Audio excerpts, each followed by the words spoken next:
আমাদের 5টা শর্ত বাতিজা মানবে, তার একটা শর্ত মানা আমাদের জন্য কোনো সমস্যা নাই। এইবার 3 দিন পরে বাতিজা বাইতুল্লাহর চত্বরে যেন আমাদের সাথে বসে।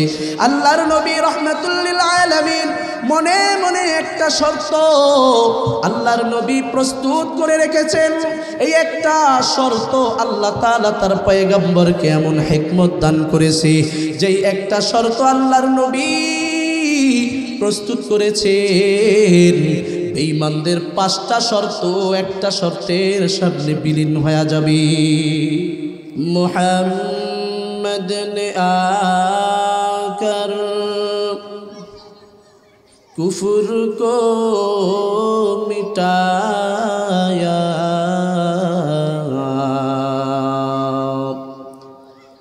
कुफर को मिटाकर सदाकत बताया। मोमिन जो फिदा नक्श कफी पाए नबी हो, मोमिन जो फिदा नक्श कफी पाए नबी हो, ओ ज़ीर कदम आज़बी आलम का खजीना, ओ ज़ीर कदम आज़बी आलम का खजीना। गर सुन्नत नबवी की करे पैरवी उम्मत, गर सुन्नत नबवी की करे पैरवी उम्मत, तूफ़ान से निकल जाएगा फिर इसका सफ़ीना, तूफ़ान से निकल जाएगा फिर इसका सफ़ीना। आशिक़ बिरादर शहंशाह दो आलम, आशिक़ बिरादर शहंशाह दो आलम, मिश्को से ज़ियादा मुबारक जिसका पसीना, मिश्को से ज़ियादा मुबारक जिसका पसीना। वमा अरसलनाका इल्ला रहमतन लिल आलमीन।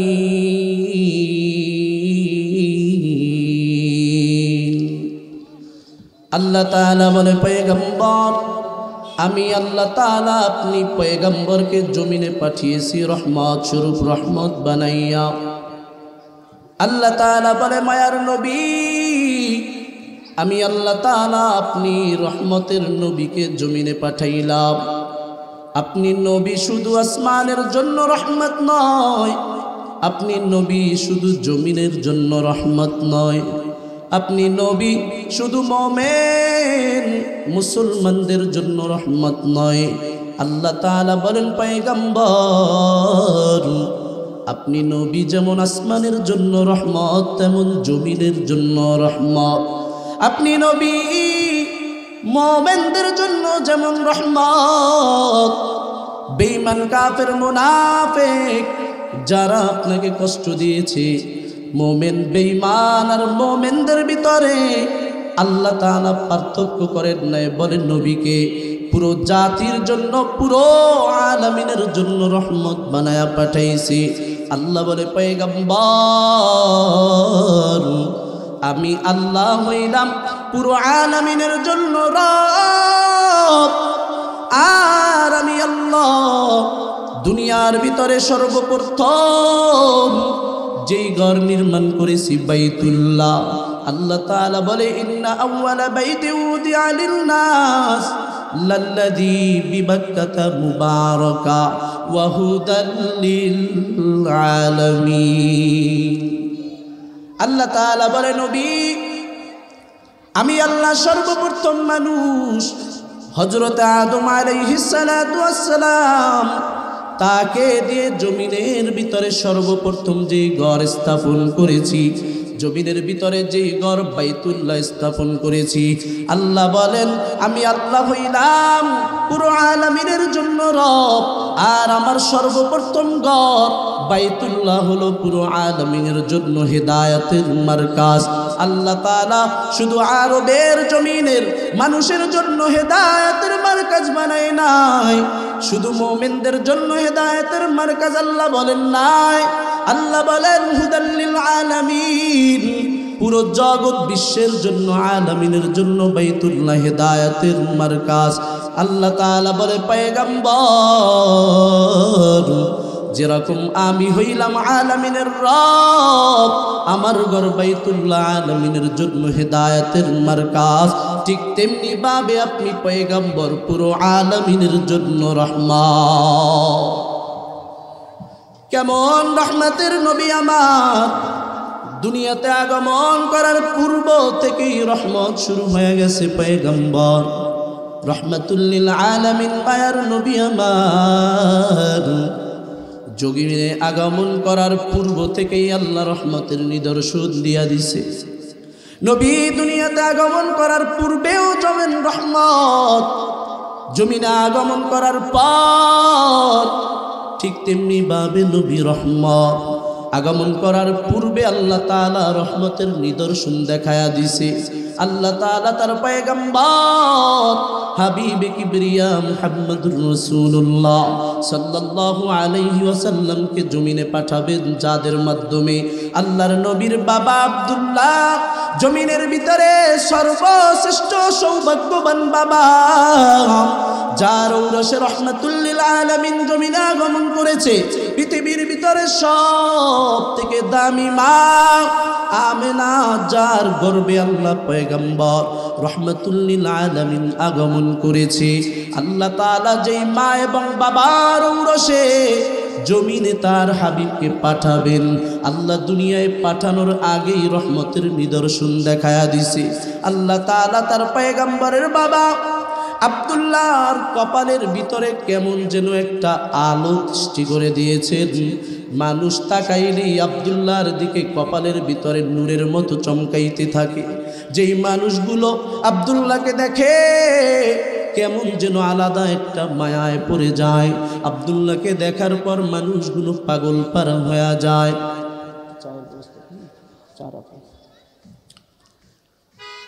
আব্দুল্লাহ আল্লাহর পয়গম্বরের বাবা মক্কার জমিনে বের হইতে পারে না। আল্লাহর নবীর বাবা আব্দুল্লাহ পয়গম্বর জমিনে আসার পূর্বে থেকে আল্লাহ রহমতের নিদর্শন দেওয়ার পর আব্দুল্লাহ মক্কা গৃহে বের হইলে মানুষগুলো আব্দুল্লাহকে দেখার জন্য পাগল পারা হয়ে যায়। মানুষগুলো একবার আব্দুল্লাহর দিকে তাকানোর পর কেমন যেন আর দৃষ্টি ফিরাইতে পারে না, আব্দুল্লাহর জন্য মায়ায় পড়ে যায়। আব্দুল্লাহ যখন বাইতুল্লাহ কাবা গৃহে বের হয়, আব্দুল্লাহ যখন মক্কার জমিনে বের হয়, বলে ওই আরবের সব যুবতী মেয়েগুলো আব্দুল্লাহর জন্য বড় পাগল। আব্দুল্লাহকে দেখার পর আর দৃষ্টি ফিরাইতে পারে না। সব মেয়েগুলো আব্দুল্লাহকে দেখেই পাগল হয়ে যায়। একজন আর একজনকে জানায়, চলো আব্দুল্লাহ বের হয়েছে, এক নজর আব্দুল্লাহকে দেখে আসি। আব্দুল্লাহর জন্য পুরো আরবের মেয়েগুলো কেন এত পাগল?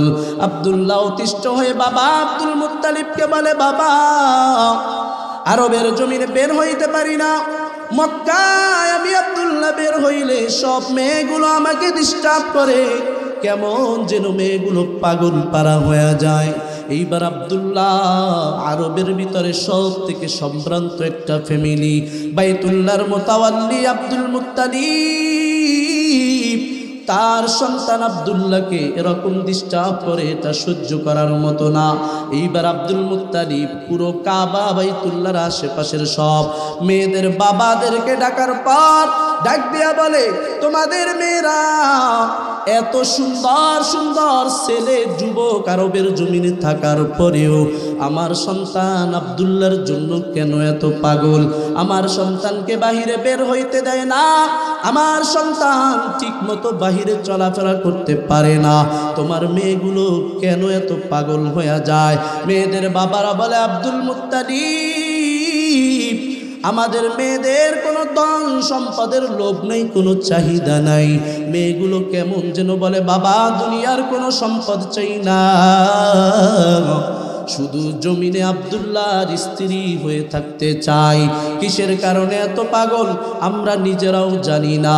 এইবার ওই মেয়েগুলোকে আব্দুল মুত্তালিবের স্ত্রী, পয়গম্বরের দাদি আব্দুল মুত্তালিবের স্ত্রী সব মেয়েগুলোকে ডেকে বাসার ভিতরে জিজ্ঞাসা করতেছে, মা ও আম্মা জানরা, তোমরা কেন আমার সন্তান কেন এত ডিস্টার্ব করো? এইবার মেয়েগুলো বলে, আম্মা জান, আপনার সন্তান আব্দুল মুত্তালিবের ছেলে আব্দুল মুত্তালিব আরবের ভিতরে সব থেকে নামি দামি ব্যক্তি, বাইতুল্লাহর মুতাওয়াল্লি। আরবের ভিতরে তার মতো এত সম্ভ্রান্ত ফ্যামিলি, এত বড় ফ্যামিলি আর নাই। আব্দুল্লাহর ধন সম্পদের, আব্দুল মুত্তালিবের ধন সম্পদের কোনো অভাব নাই। আপনারা ভেবেছেন আমরা মনে হয় আব্দুল্লাহর জন্য পাগল হয়েছি আব্দুল মুত্তালিবের সম্পদের লোভে? না না, আমরা কোনো দান দৌলতের লোভে পাগল হই নাই। আমরা যখন আব্দুল্লাহর দিকে তাকাই, আব্দুল্লাহর দিকে তাকাইলে আব্দুল্লাহর কপালের ভিতরে কেমন যেন একটা আলো চমকাইতে থাকে। যে আলোগুলো দেখার পর আমরা আর স্থির থাকতে পারি না, আমরা পাগল পারা হয়ে যাই। আমরা ওই আলো দেখে আব্দুল্লাহর দিক থেকে আর দৃষ্টি ফিরাইতে পারি না। এইবার আব্দুল মুত্তালিবের স্ত্রী আব্দুল্লাহর মা চিন্তা করতেছে, না না, আমার সন্তান আব্দুল্লাহকে আর বাহিরে বের হইতে দেওয়া যাবে না। এইবার আব্দুল্লাহর ফ্যামিলিতে, বড় বড় সম্ভ্রান্ত ফ্যামিলি থেকে বিবাহর প্রস্তাব আসে। আরবের ভিতরে সব থেকে নামি দামি ফ্যামিলি থেকে আব্দুল্লাহর জন্য সুন্দর সুন্দর প্রস্তাব আসে, কিন্তু আব্দুল্লাহ কেমন যেন কারো প্রস্তাবে রাজি হয় না। কারণ আল্লাহ তাআলাই তো সিলেক্ট করে রেখেছেন আব্দুল্লাহর সাথে আমেনার বিবাহ হবে।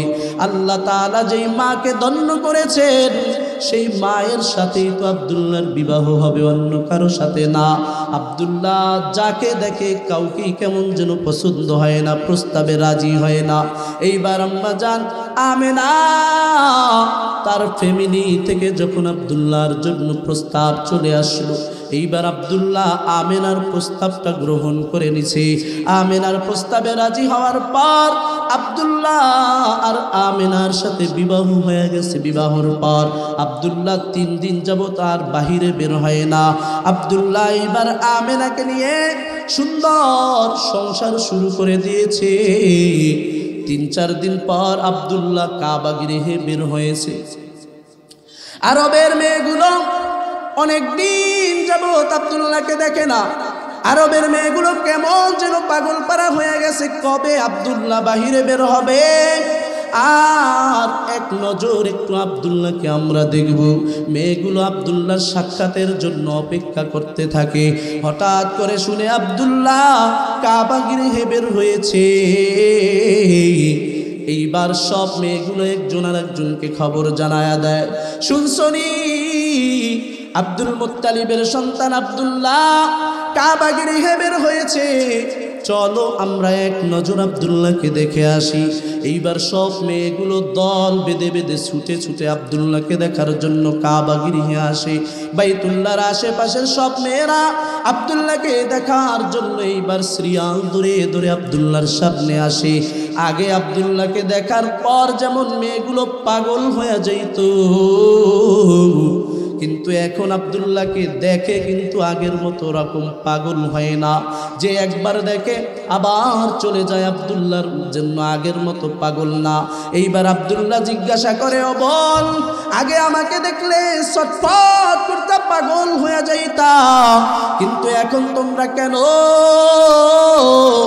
আমার উপরে তোমাদের আর আকর্ষণ নাই, কারণটা কি?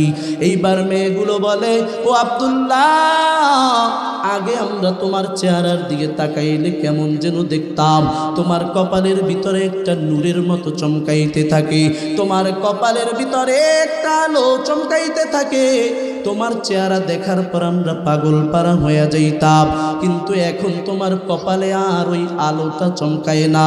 মুফাসসিরিন ইকরাম বলেন, আব্দুল্লাহ যখন আমেনার সাথে বিবাহ বন্ধনে আবদ্ধ হয়ে গেছে, আমেনার সাথে যখন একান্তে সময় কাটিয়েছে, তাদের দুইজনের ঔরসে আল্লাহ যেই রহমতের নিদর্শন আব্দুল্লাহর ভিতরে দিয়েছিল, আল্লাহর কুদরতে ওই রহমতের নিদর্শন আমিনার গর্ভে দিয়া দিছে।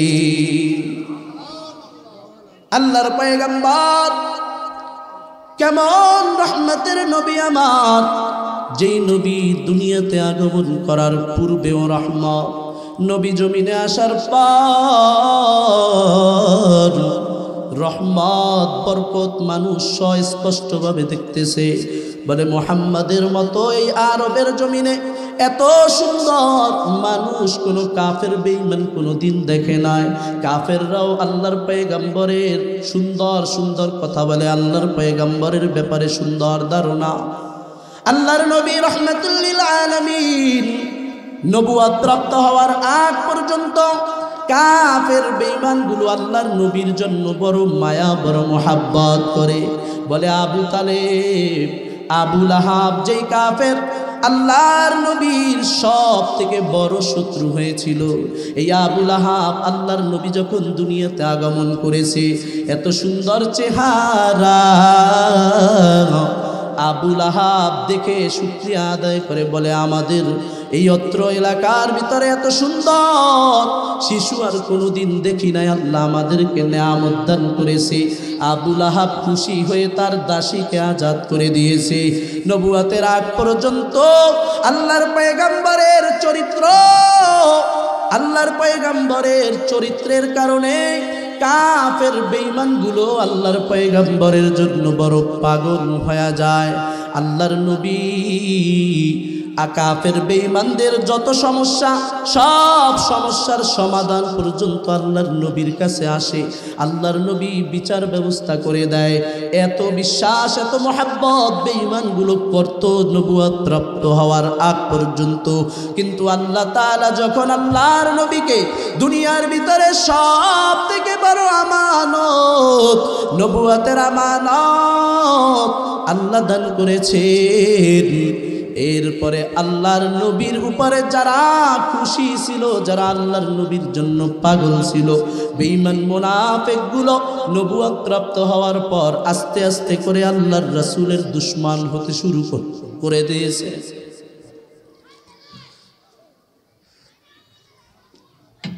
যেই নবী রাহমাতুল লিল আলামিন, যার কাছে বেঈমানগুলো বিচার নিয়ে আসতো আল্লাহর পয়গম্বরের কাছে সমাধানের জন্য, তারা আল্লাহর নবীকে আল আমিন বলে উপাধি দিয়েছে, বিশ্বাসী বলে। কিন্তু নবুয়ত প্রাপ্ত হওয়ার পর আল্লাহর নবী যখন দ্বীনের দাওয়াত শুরু করে দিয়েছে, আস্তে আস্তে করে বেঈমানগুলো নবীর শত্রু হতে শুরু করে দিয়েছে। যখন আল্লাহর নবী দ্বীনের দাওয়াত দেয়, গভীর রজনীতে আল্লাহ তাআলা আদেশ করেছেন, ও পয়গম্বর, আগে আপনি গোপনে গোপনে গোপনে গোপনে দাওয়াত দেন, প্রকাশ্যে দাওয়াত দেওয়ার প্রয়োজন নাই। আল্লাহর নবী গভীর রজনীতে গোপনে গোপনে বেঈমানদের কাছে গিয়ে দ্বীনের দাওয়াত দেয়। এইবার যখন আবু জাহেল, উতবা, শাইবা, ওলীদ ইবনে মুগীরা বেঈমানের সর্দারগুলো যখন দেখে আল্লাহর নবী রাহমাতুল লিল আলামিন মুহাম্মাদুর রাসূলুল্লাহ দ্বীনের দাওয়াত দেয়, তার দাওয়াতে কেমন যেন আরবের কাফের বেঈমানগুলো পাগল পারা হয়ে যায়। অনেকে আল্লাহর নবীর কাছে কালিমা পড়ে মুসলমান হয়ে যায়। আবু জাহেল, উতবা, শাইবা, ওলীদ ইবনে মুগীরার মাথা গরম হয়ে গেছে। মুহাম্মদ কাবা চত্বরে বাইতুল্লাহ তেলাওয়াত করে আমাদের মহিলারা পর্যন্ত পাগল পারা হয়ে যায়, শিশুরা পাগল হয়ে যায়। সব মানুষগুলো গভীর রাতে মুহাম্মাদের তেলাওয়াত শোনার জন্য বাইতুল্লাহ ভিড় করে। মুহাম্মাদের এই জাদু মন্ত্র আর যেন দুনিয়ার জমিনে প্রচার করতে না পারে, এর জন্য মুহাম্মাদের দাওয়াতের কাজ বন্ধ করতে হবে। আল্লাহর নবীর দাওয়াতের কাজ দেখার পর আবু জাহেল, উতবা, শাইবা, আব্দুল মুত্তালিবের সন্তান আবু তালেব আল্লাহর রসুলের চাচার কাছে গিয়ে বিচার দেয়। আবু তালেব, তোমার ভাতিজা, আমরা এত মুহাব্বত করি, আরবের মানুষগুলো আল আমিন বলে তোমার ভাতিজাকে চিনেন, কিন্তু তোমার ভাতিজা কোত্থেকে নতুন একটা ধর্ম কোরআনের দাওয়াত দেয়, তোমার ভাতিজাকে নিষেধ করো আর কোনোদিন যেন কোরআনের দাওয়াত না দেয়। তোমার ভাতিজা যদি কোরআনের দাওয়াত থেকে বিরত থাকে, আমরা আরবের জমিনে তাকে বাদশা বানায়া দিব। বলে আরবের ভিতরে সব থেকে সুন্দরী মহিলা, ওই মহিলাকে তোমার বাতিজার জন্য আমরা দিয়া দিব। আরবের জমিনে বাতিজা মুহাম্মদ কি চায় সব কিছু তাকে দেওয়া হবে, একটা শর্ত, সে যে কোরআনের দাওয়াত দেয়, কোরআনের দাওয়াত আর দিতে পারবে না। এইবার আবু তালেব আল্লাহর নবী রাহমাতুল লিল আলামিন গভীর রজনীতে যখন দাওয়াতের কাজ শেষ করে ঘরে ফিরে, আবু তালেব বলে বাতিজা মুহাম্মদ, আবু জাহেল, উতবা, শাইবা, ওয়ালিদ ইবনে মুগীরা, আবু লাহাব তোমাকে এই প্রস্তাব দিয়েছে, তুমি কোরআনের দাওয়াত আর দিতে পারবা না, কোরআনের দাওয়াত থেকে বিরত থাকো, তোমার যা প্রয়োজন সব তারা দিবে। আল্লাহর পয়গম্বর বলে চাচা, আল্লাহ তাআলা আমাকে যেই নবুয়তের আমানত দিয়েছে, আল্লাহ তাআলা এই জমিনে দিন কায়েমের জন্য আমি মুহাম্মদকে পাঠিয়েছে। আল্লাহ তাআলা আমাকে আদেশ দিয়েছে তারা আরবের বাদশা বানাবে, এই লোক আমাকে দেখায়, তারা আরবের সব থেকে সুন্দরীকে দিবে, এই লোক দেখায়। চাচা আপনি পরিষ্কার শুনে নেন, পুরো আরব কেন, যদি পুরো আসমান জমিন পুরো পৃথিবীটাকে আমার পায়ের সামনে লুটায়া দেয়, এক হাতে চন্দ্র দেয়, অন্য হাতে সূর্য দেয়, তারপরেও বিন্দু পরিমাণ দাওয়াতের কাছ থেকে বিরত থাকবো না। এইবার আবু তালেব বলে বাতিজা, তোমার কাজ তুমি সুন্দরভাবে চালাইতে থাকো, যতটুকু সাপোর্ট দেওয়ার আমি তোমাকে দেওয়ার চেষ্টা করব। আল্লাহর নবী রাহমাতুল লিল আলামিন জমিনে আসার আগেই তার বাবা দুনিয়া থেকে চলে গেছে, এতিম হয়ে গেছে। দুনিয়াতে আসার পর 6 বছর বয়সে আল্লাহ তাআলা মা হারা এতিম বানায়া দিছে। মা চলে যাওয়ার পর তার দাদা আব্দুল মুত্তালিবের কাছে লালিত পালিত হইত। বলে 8 বছর বয়সের সময় দাদা আব্দুল মুত্তালিব দুনিয়া থেকে বিদায় নিয়ে চলে গেছে। এরপরে আবু তালেবের কাছে আল্লাহর নবী 44 বছর আবু তালেবের কাছে আল্লাহর রাসূল লালিত পালিত হয়েছে। এই আবু তালেবের মাধ্যমে আল্লাহ তাআলা আল্লাহর পয়গম্বরের হাতকে মজবুত করেছেন। আবু তালেবের আশ্রয় যদি না থাকতো, আল্লাহর নবীকে ওই বেঈমান কাফেরগুলো কত আক্রমণ করতে শুরু করত। এইবার আবু তালেব আল্লাহর নবীকে সর্বপ্রকার সাপোর্ট দেয়, বলে মুহাম্মদ তুমি তোমার কাজ করতে থাকো, আমি তোমাকে সাপোর্ট দিব, তোমার কোনো ভয় নাই।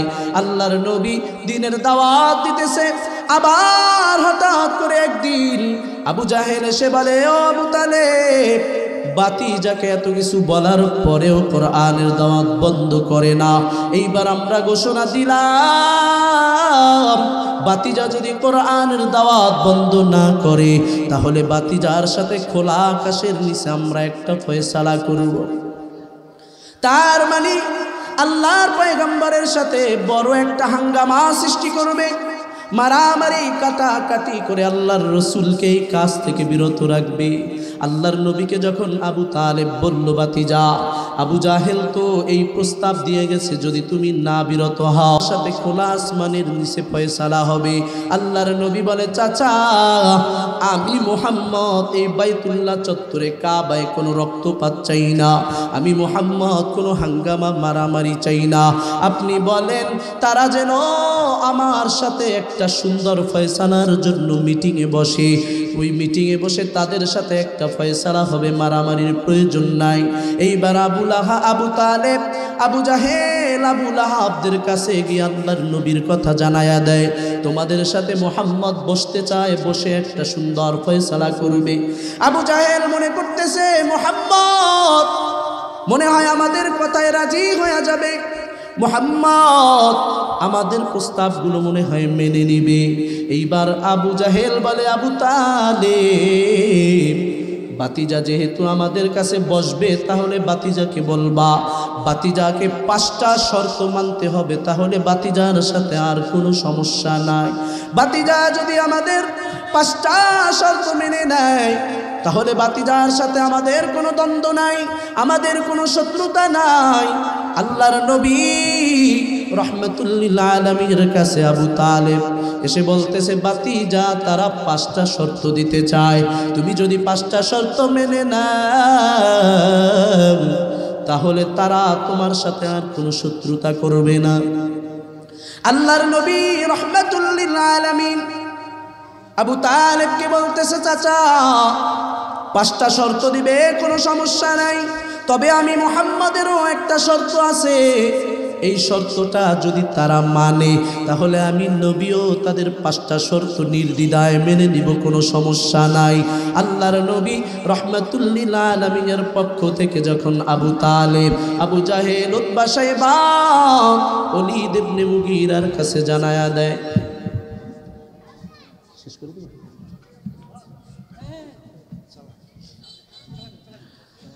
ওলীদ ইবনে মুগীরা, আবু লাহাব এদের কাছে যখন এই প্রস্তাব জানায়া দেয়, বাতিজা মুহাম্মদ একটা শর্ত দিবে, তোমরা যদি বাতিজার একটা কথা, একটা শর্ত মেনে নাও তাহলে বাতিজাও তোমাদের 5টা শর্ত মেনে নিবে। এইবার আবু জাহেল লাভ দিয়া খুশিতে বলতেছে, বাতিজা মাত্র একটা শর্ত দিবে, আমাদের 5টা শর্ত বাতিজা মানবে, তার একটা শর্ত মানা আমাদের জন্য কোনো সমস্যা নাই। এইবার 3 দিন পরে বাতিজা বাইতুল্লাহর চত্বরে যেন আমাদের সাথে বসে। আল্লাহর নবী রাহমাতুল্লিল আলামিন মনে মনে একটা শর্ত আল্লাহর নবী প্রস্তুত করে রেখেছেন। এই একটা শর্ত আল্লাহ তাআলা তার পয়গম্বরকে এমন হিকমত দান করেছে, যেই একটা শর্ত আল্লাহর নবী প্রস্তুত করেছেন, বেঈমানদের 5টা শর্ত একটা শর্তের সামনে বিলীন হয়ে যাবে। এইবার বাইতুল্লাহ চত্বরে আল্লাহর নবীর সাথে কাফেরদের সব সর্দারগুলো মিটিংয়ে বসলো। আল্লাহর নবী একা আর আরবের সব বেঈমান কাফেরগুলো একত্রিত হয়ে পয়গম্বর রাহমাতুল্লিল আলামিনের জন্য বসে আছে, তাকে শর্ত দিবে আর এই শর্তগুলো মানতে হবে। এইবার আল্লাহর নবী বলে, চাচা বলেন আপনাদের শর্ত কি? আবু লাহাব দাঁড়ায়া বলে, বাতিজা 1 নম্বর শর্ত হলো বাইতুল্লাহ কাবা চত্বরে আর কোনোদিন কোরআনের তেলাওয়াত করতে পারবা না। আল্লাহর নবী বলে, ও চাচা কোরআনের তেলাওয়াত করলে আপনাদের সমস্যা কি?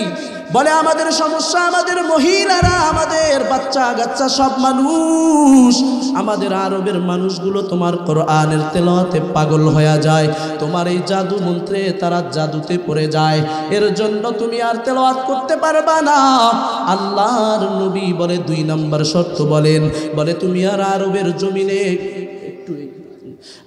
জমিনে তুমি আর কোরআনের দাওয়াত দিতে পারবা না। 3 নম্বর শর্ত, ঘরে ঘরে ঢুকে আমাদের মহিলাদেরকে কোরআনের দাওয়াত দিতে পারবা না। 3 নম্বর শর্ত, লাত মানাত উজ্জাকে তুমি বৎসনা করতে পারবা না। 5 নম্বর শর্ত বলে, মুহাম্মদ তুমি ঘর থেকে বের হতে পারবা না। এই 5টা শর্ত যদি আল্লাহর পয়গম্বর মানে তাহলে আল্লাহর নবী তো আর দ্বীনের দাওয়াত দিতে পারবে না। এইবার বলে, আপনাদের 5টা শর্ত আমি মেনে নিব, মাথা পেতে আমার একটা শর্ত, এই একটা শর্তকে আপনারা মেনে নিতে হবে। তারা বলে, বাতিজা কি বলো, একটা শর্ত আমরা মানব না, তাড়াতাড়ি তোমার শর্তটা বলো। আল্লাহর নবী বলে, এই সব বেঈমান কাফেরদের সামনে আমি মুহাম্মদের একটা শর্ত, এখানে আপনারা যারা উপস্থিত আছেন আপনাদের সব দলবল নিয়ে আমি মুহাম্মদের হাতে কালিমা পড়ে মুসলমান হয়ে যাবি। সাইয়্যিদুল কাউনাইনি খাতমুল মুরসালিন আখিরামুদ বুয়াদ ফখরুল আউয়ালিন ইমামুল আউয়ালিন আল আখিরিন বাহরে সদকা রহমাতাল লিল আলামিন শুধু ওয়াজুদাস রহমাতাল লিল আলামিন মসজিদে ইউশুদ হামারুয়ে জমিন। আল্লাহ পাক রব্বুল আলামিন যতটুকু আলোচনা করেছি এর উপরে আমাদের সকলকে সহিভাবে বোঝার তৌফিক দান করুন, বলুন আমিন।